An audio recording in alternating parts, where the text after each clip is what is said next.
Welcome to 52 Authors, 52 Weeks, Season 3. I'm Dr. Lisa L. Campbell, the Growth Motivator. Each week, I sit down with a different author to explore what lies behind the pages. Growth, purpose, finding your voice. Enjoy today's episode.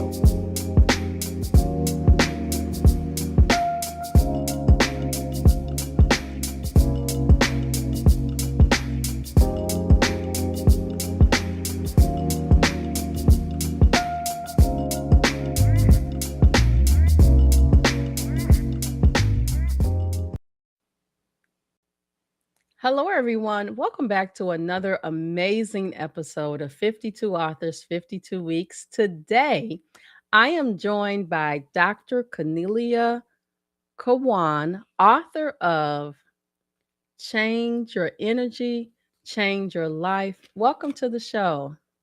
So thank you so much, Dr. Lisa, for having me and in this fabulous series. And I'm so much looking forward to, you know, talk with you about my book. Yes. So before we talk about the book, and we're not going to tell them everything about the book, you need your own copy if you want to know everything. There are some goodies in the back, free ebook, for example. So why don't we start by you telling our listening, viewing audience about your background? Okay. So, yeah. And of course, my background also has something to do with energy. And actually, it started when I was 4.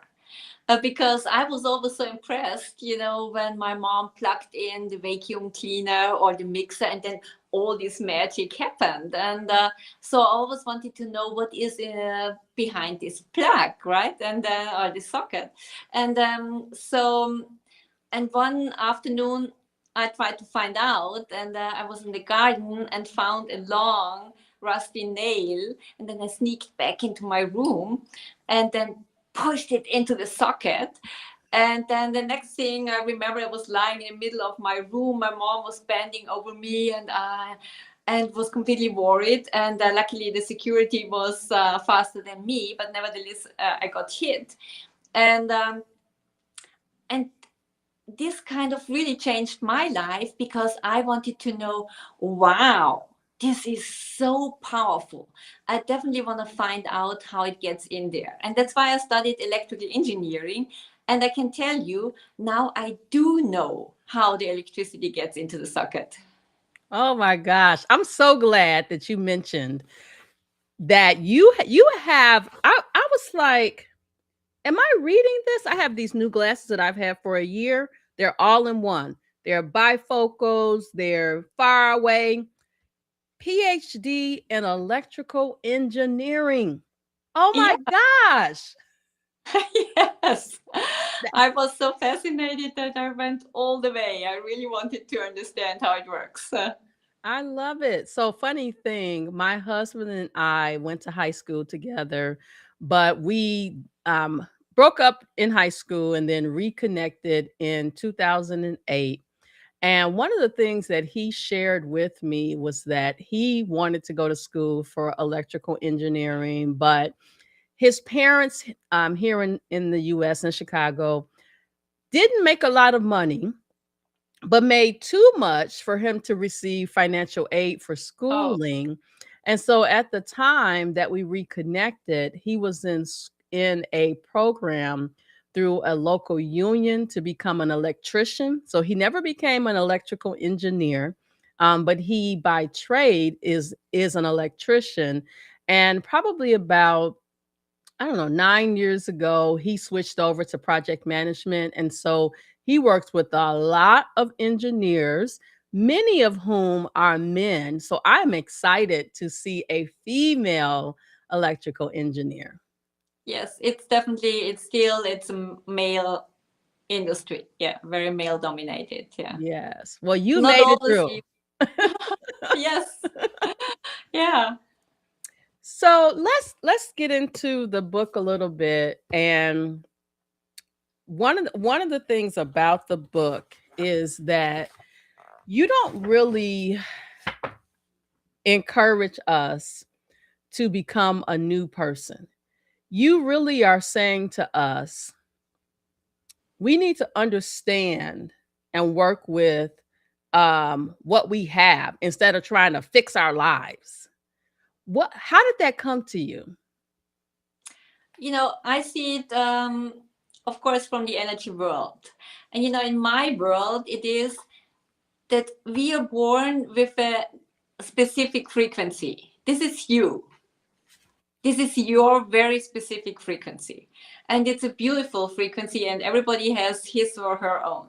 And then, in the way we grow up, like it's a little bit like the how frequencies work is like that beliefs, situations, thoughts, emotions, they all have their own frequencies, and they're kind of put on top of your frequency. And by the age of 18, when you kind of think, this is me, this is actually not you. It's kind of a mix of everything what happened to you. And what I recommend in my book, in a way, is it's not about becoming somebody else, because you are already somebody else, but it's more about removing all these frequencies that are not you from your beautiful, unique frequency. Oh my gosh. So I think something that's really important for us all to realize, when you are born, they take your footprint, fingerprint, right? So you were born with your unique skills, talents, and abilities. And of course, through schooling and education and experience, right? You can continue to grow. But at the core, there's this person inside of you that oftentimes we hide. And I will tell you, as a person who today, at the time of this recording, is the young age of 52. Oh, Um, wow, you're so much younger. I know everybody tells me that. But at the age of 49, I realized that I wasn't in alignment with my purpose. I wasn't in alignment with my assignment for being on this earth. And once I shifted to that place, and it was an emotional roller coaster as I was tugging back and forth. But once I got in alignment, I have this level of peace that you cannot pay for. And every time I think about it, I get emotional because I'm like, what were you doing all those years? But I lost my energy. Yes, so true. Can So, only second that. Yeah. yes. Oh, let me tell you something else that's really funny. So you talk about when you were 4, sticking that nail into a socket. When I was 4, my father went into the house with my grandparents. He left me in the car. He said, "Don't touch anything." Now, this was in the early 70s. Well, he left, and I looked up front, and there was this little button that you would push. And if you pushed it, a red light came on. It was a cigarette lighter. And so I pushed it. It was red. And then I proceeded to stick my finger in there. Oh, no. Oh, And no. then I Oh, jumped out of the car and ran into the house. And he said, "I told you not to touch anything." And I said, "I know, but I was so inquisitive back then. And I still am today, because that's just a part of who I am. But I definitely won't touch fire anymore." yeah, but it's kind of the biggest invitation if you tell a child, don't touch anything. It's just like, don't think about a pink elephant, right? You just can't avoid it. It just comes into, because our mind doesn't understand this word don't, right? We just overhear it. Oh, yeah. I was like, he said don't, and I say do. Yeah. I guess I would have done the same, pushed another button. Yeah. Yes. And I forgot to ask you, where are you recording with us from? Oh, yeah, we forgot to mention it. So, yeah, from Chicago, you do have a direct line to all over Europe, to Switzerland, to Zurich. I love it. So the World Health, so I'm in healthcare. The World Health Organization is, I believe, in Switzerland. Yeah, I think it's in Geneva. Yes, yes, Yeah, yes, it's in Geneva. yes. So I've never been there. I've always wanted to go. So I've traveled a lot. So you never know what my travels will lead me to. So let's Yeah, if you do come, please drop me a line. Yeah, I'm happy to show you yes. around. Yes, I have a passport and we'll travel. Yeah. So let's get into the book a little bit. We're not going to tell you guys everything, but one of the areas that really piqued my interest was in chapter 3 on page 25. You talk about, the title of this chapter is What Your Energy Has to Do with Your Bank Account. And so, can you expound on what that means? Because my energy and my bank account are not aligning. So I need to figure this out.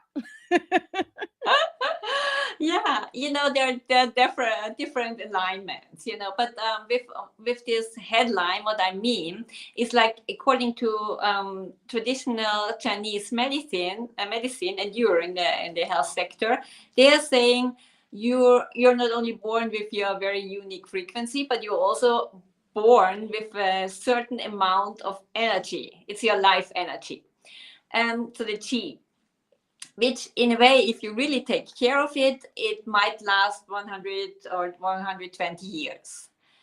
So, and I see it the way, and that's this kind of the analogy to the bank account. So in a way, it means you're kind of born, and then you have like a bank account with, let's say, I don't know, $50,000 or whatever. And then it's up to you how you take care of this account or of your energy. In a way, you can do things that drain your energy. You spoke about it, that kind of, sometimes we do have activities, right, that drain our energy, or even people can drain our energy.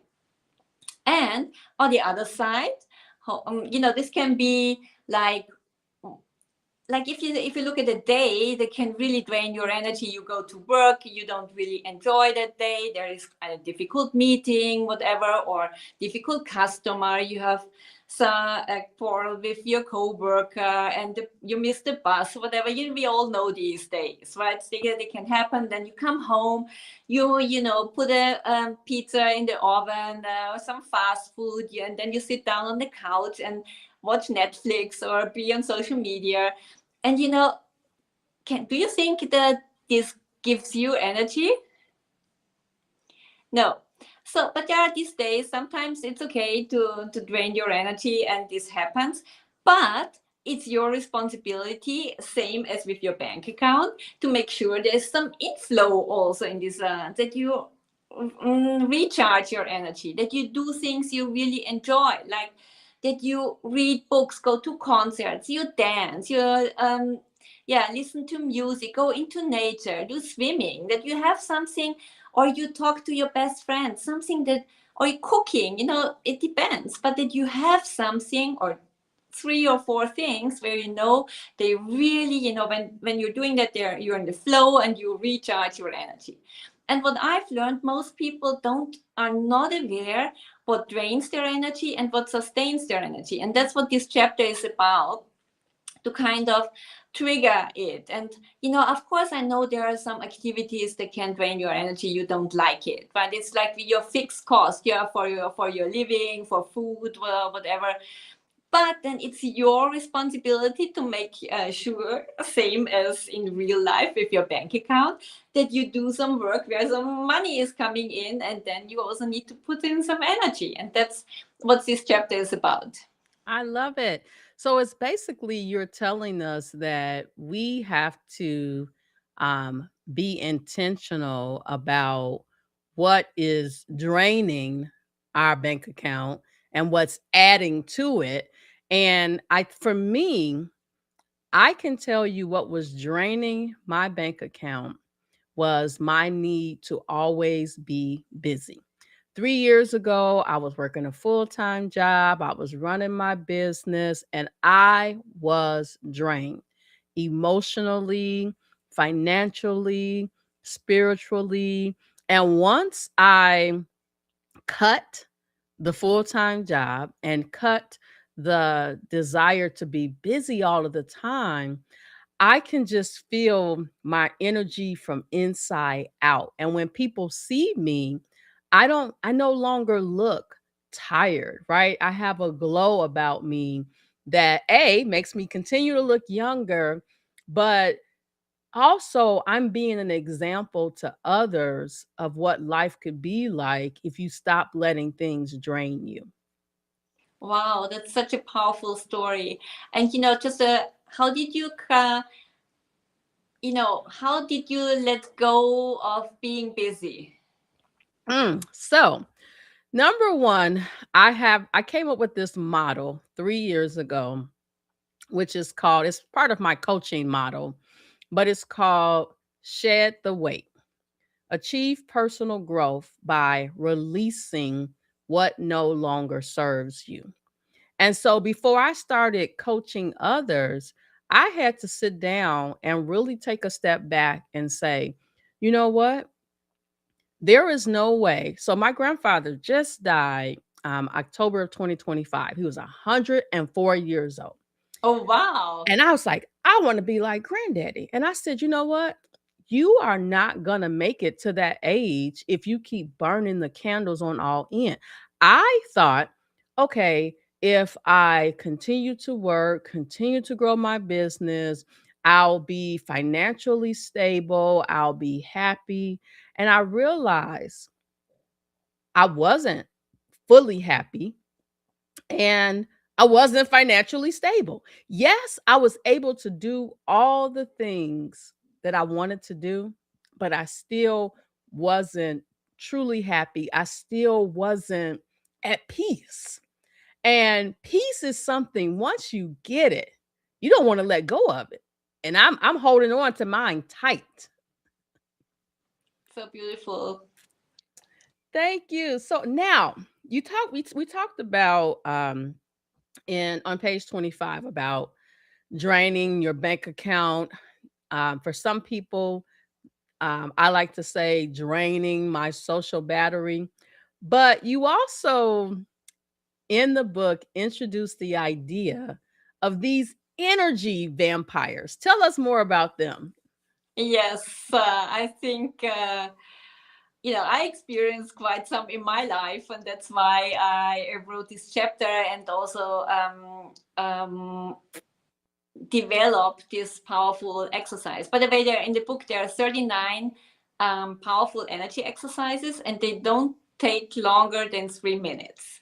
So you can recharge your energy, and you can set energetic boundaries. And that's one of the exercises I love almost most in the book because it's so powerful. And what this is about, as already said, that we all know people that when you're with them on the phone or you talk to them or you just spend the evening, you just feel completely drained. They just suck off your energy, and then like a vampire, I sometimes felt like this, and then you just go home or put down the receiver, and then you're just completely exhausted. and this is, I even noticed when I had a lot of energy, this made me also very attractive to these energy vampires. They said, wow, there is a lot of energy. And so I thought, how can I keep my energy with me? Because it's my energy, right? And so I developed this exercise, and it's about setting energetic boundaries. Because of course we have our physical body here, but as we are a walking battery, right? We also have like our phone or our computer or any electronic device. We have this electromagnetic field around us. So I thought I set these energetic boundaries like at around my energetic field. And what I've noticed is, and that I think that's why the exercise is so powerful, is so powerful that people notice. It's like you're having this invisible buffer around you, and this is kind of the exercise for people pleaser, because it's so difficult to say no, right? But what I've noticed, if you have this buffer around you, then people feel it and they are reluctant to ask you. And so if you're not asked, you don't need to say no. And that's what I thought it's so, yeah, made my life so much easier. And what I also noticed is, because when you set these energetic boundaries, you're claiming your space, because your space doesn't finish here, right? There is your space. This is you as well. And if claiming my space, I have, you just show up with a completely different energy. People can feel that. And because your energy is your business card. And in a way, it makes you feel more you. If you really set your boundaries, you feel calm, you feel protected, and you feel more you. And that's why this exercise is so powerful. Oh my gosh. So, Dr. Cornelia, I have to tell you this. So, there is this person who I come in contact with maybe once or twice a year. And the moment I get closer to where she is, I immediately,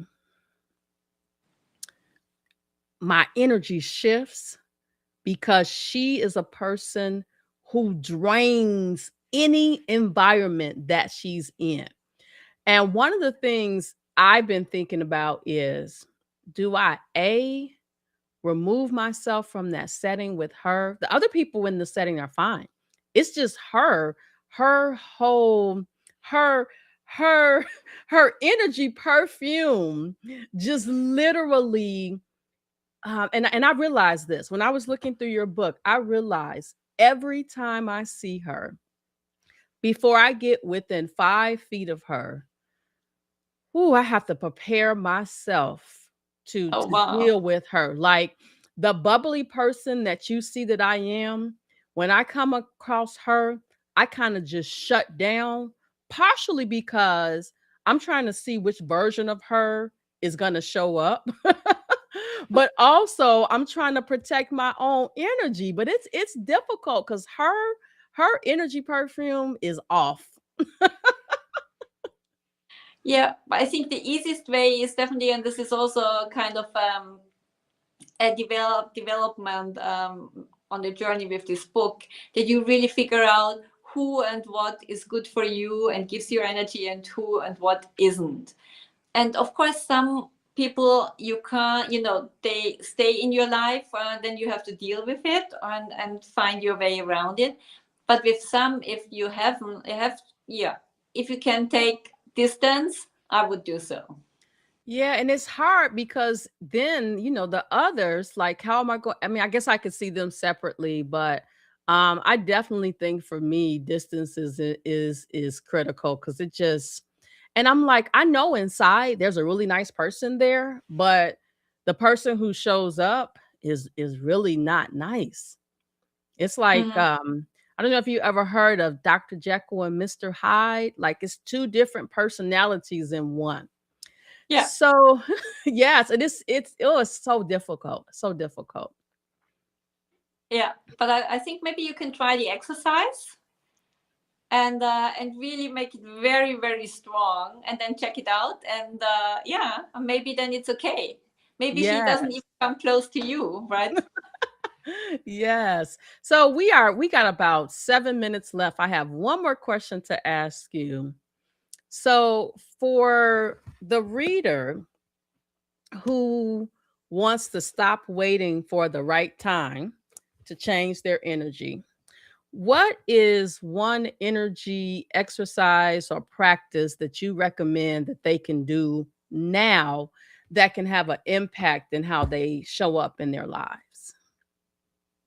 I think that in our busy times now, with so many changes, and you see people exhausted, tired, burnout, because with all of this overwhelm of information and news and changes, I think the most important thing is, in a way, that you really take care of your personal energy. Because for me, it's my energy is my most valuable asset. Because, I know still most people are managing their time. But first of all, the time is limited. It's only 24 hours. And energy isn't, right? In the quantum field, there is unlimited energy. And also we have around us unlimited energy, and we are energy, but sometimes you have difficulties accessing it. But what can you do? What I learned is, what can you do with all the time in your life when you feel miserable or when you're sick? And that's why I decided for myself, my energy is my most valuable asset, because if I have lots of energy, I feel great. I see solutions, opportunities. I have my sparkle. People notice me, and it made my life so much easier. And that's what I think. What I can only recommend. So the most powerful exercise in the book is how to recharge your energy. And you can do that like any time and everywhere. And at the beginning, when I started my energy work, I went in my corporate job, I went to the restroom, I did the exercise for 3 minutes there. And I know that all my colleagues were always wondering, what is she doing in there, right? She gets in there like, oh, okay, another meeting. And then she comes out like, yeah, we're going to rock it. Yeah. And so you need to take on the responsibility for your energy and how you show up, and you can manage it same as your time, even better. There are so many tools around it, and I think your energy, and your energy speaks louder than any word, and people feel it. If whatever you say or tell with your body language, people feel what's the truth behind it. Yes, I love that, going to the bathroom to reset. Because if you are in a corporate job and you're in a position where you're having these meetings back to back, every meeting to some extent drains you. And you do need that buffer time to reset so you can go back into the next meeting showing up as the best version of yourself. And I think what leaders tend to do is have all those meetings all day. And from one meeting to the next, their energy level just is depleted, which then when they get home and they have to deal with their families, they have nothing left to give. Yeah, so true. And I was one of them. And I Hmm. still do have these back-to-back meetings, but now with setting my energetic, now I have all my tools, right? And so for me, after any meeting, or if I go and talk to my colleagues, I still can make fun and I still enjoy what I'm doing. It's such a different way of going to work and being there and showing up, and energy is contagious.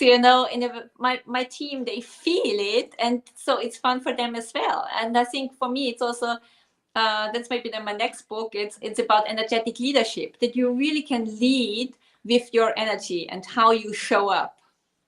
Oh, as soon as that book comes out, please contact my assistant because we have to get you back on the show.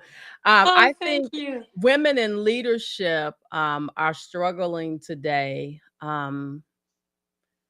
That's all I'll say right now because we could talk about that for hours. But so I was just about to ask you what was next. So you have the book that's going to be coming out at some point. What else does the future hold for you? What else are you planning for?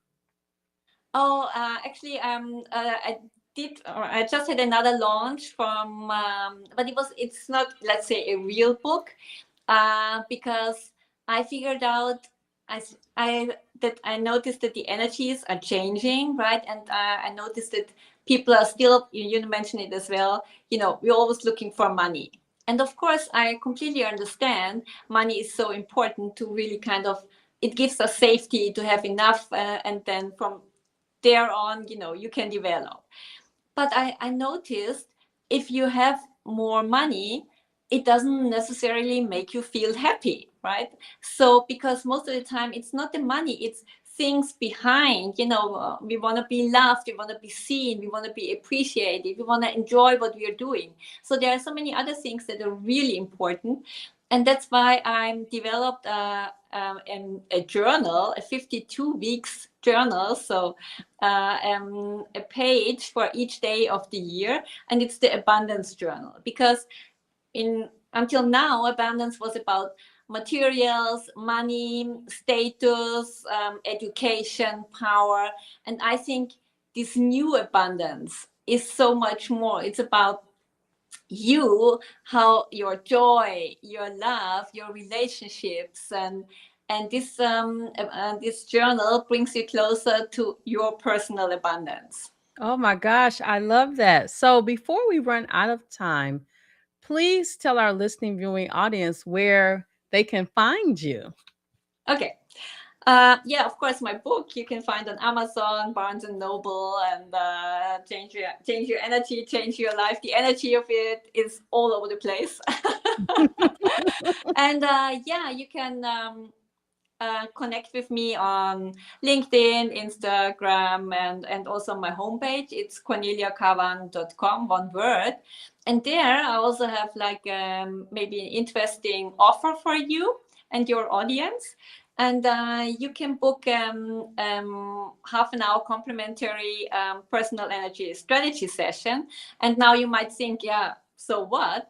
And the thing is, you come with one problem, and I look into your energy, and then I can tell you what's the real cause of this problem is, because most of the time we're only looking at symptoms. And then I can give you some information how we can solve it. Oh my gosh, I love it. I love it.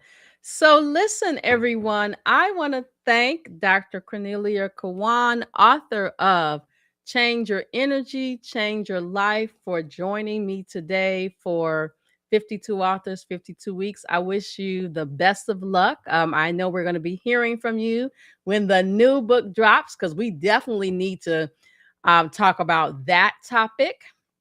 Yes. And for everyone who is listening, don't forget to like, subscribe, and share. And we will see you on next week. Bye bye. Thank you so much for having me. You've just experienced another conversation from 52 Authors, 52 Weeks, Season 3. The conversation may pause here, but the growth continues. I'm Dr. Lisa L. Campbell, the Growth Motivator, and I'll see you next week.